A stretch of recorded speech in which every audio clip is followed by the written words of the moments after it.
Hello learners, आज की इस वीडियो में हम major revolutions specially American and French revolution को डिटेल में समझेंगे।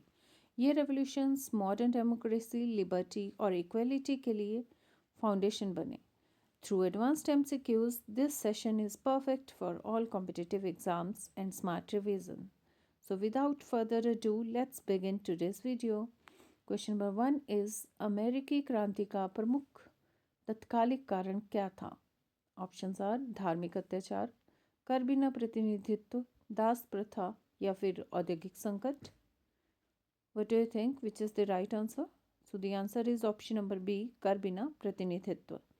तो ब्रिटिश संसद में प्रतिनिधित्व के बिना लगाए गए करों के विरोध ने क्रांति को जन्म दिया। So the answer is option number B. Question number 2 is अमेरिकी स्वतंत्रता की घोषणा कब की गई? ऑप्शंस आर 1773, 1774, 4 जुलाई 1776 या फिर 1781। Quickly guess the answer. So the answer is option number C, 4 जुलाई 1776। तो इस घोषणा में ब्रिटिश शासन से स्वतंत्रता की औपचारिक घोषणा की गई। थॉमस जेफरसन द्वारा तैयार यह दस्तावेज लोकतांत्रिक विचारों का आधार बना।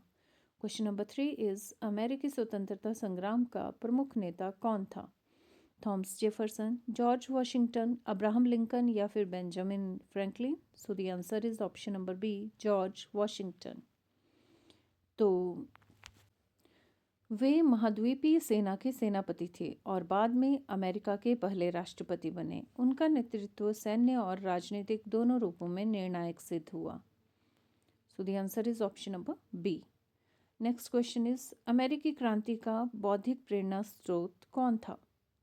रूसो, मॉन्टेस्क्यू, जॉन लॉक या फिर Hobbes. Quickly guess the answer. So the answer is option number C, John Locke. तो जॉन लॉक के प्राकृतिक अधिकारों के सिद्धांत ने अमेरिकी क्रांति को वैचारिक आधार दिया। इन्हीं विचारों को स्वतंत्रता घोषणा में शामिल किया गया। क्वेश्चन नंबर 5 इज अमेरिकी क्रांति का परिणाम क्या था? ऑप्शंस आर संवैधानिक राजतंत्र, लोकतांत्रिक गणराज्य की स्थापना, तानाशाही या फिर समाजवाद। तो तानाशाही तो नहीं होगा, ना ही समाजवाद।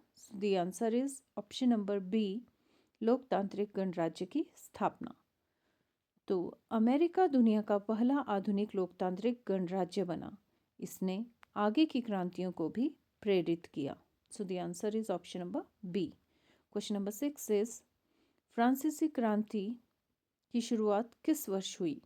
1776, 1787, 1789 या फिर 1792। You can guess the answer. So the answer is option number C, 1789।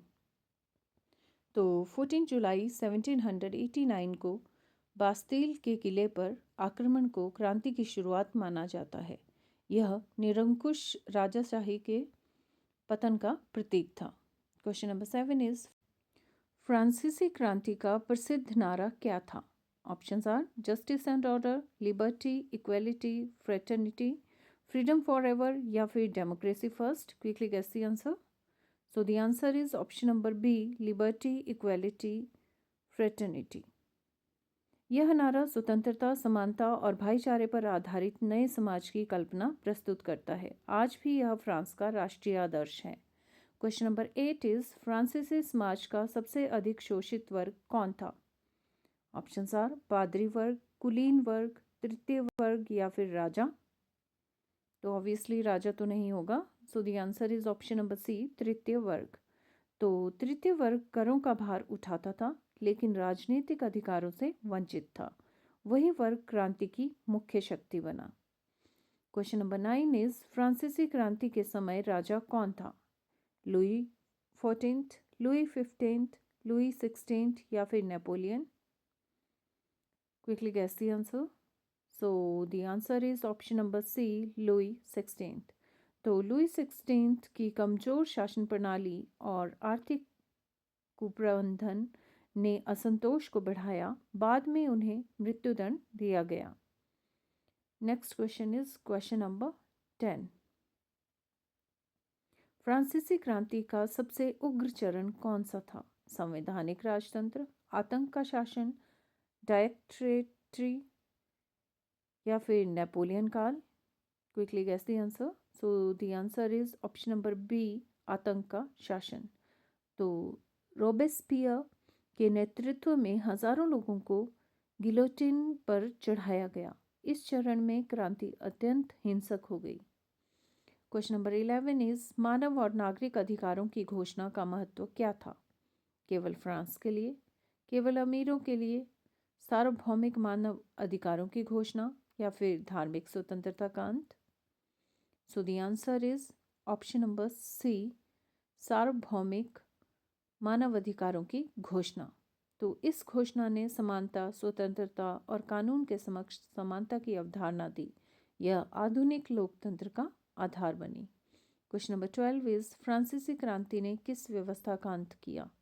लोकतंत्र, सामंतवाद, पूंजीवाद या फिर समाजवाद? So the answer is option number B, सामंतवाद।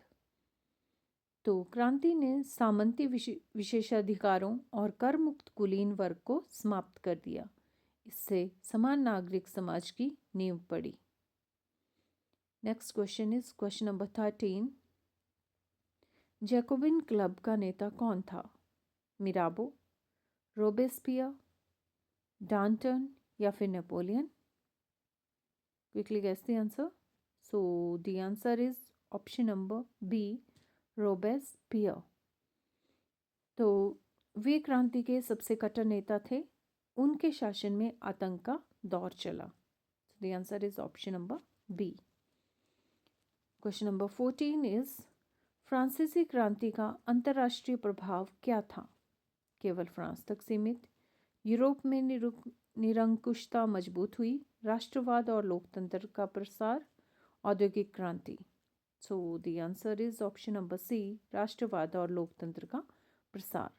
तो इस क्रांति ने पूरे यूरोप में स्वतंत्रता और राष्ट्रवाद को प्रेरित किया। कई राजशाहियों को चुनौती मिली। So the answer is option number C. Question number 15 is Napoleon का उदय किस क्रांति का परिणाम था? अमेरिकी, फ्रांसीसी, औद्योगिक या फिर रूसी? So the answer is option number B, फ्रांसीसी। तो राजनीतिक अस्थिरता के कारण नेपोलियन सत्ता में आया। उसने क्रांति के कई आदर्शों को यूरोप में फैलाया। Next question is question number 16। दोनों क्रांतियों की समान विशेषता क्या थी? धार्मिक आंदोलन, लोकतांत्रिक विचारों का समर्थन, समाजवाद, औद्योगिक विकास? Quickly guess the answer. So the answer is option number B, लोकतांत्रिक विचारों का समर्थन। तो दोनों ने जनता की संप्रभुता और अधिकारों पर बल दिया, आधुनिक लोकतंत्र की नींव रखी। Now we are on question number 17। किस क्रांति ने लिखित संविधान को जन्म दिया? This is very important question. So options are फ्रांसीसी, अमेरिकी, दोनों, कोई नहीं। So the answer is option number B, अमेरिकी। तो 1787 का अमेरिकी संविधान विश्व का पहला लिखित लोकतांत्रिक संविधान है। So the answer is option number B. Question number 18 is फ्रांसीसी क्रांति की तुलना में अमेरिकी क्रांति क्यों कम हिंसक थी?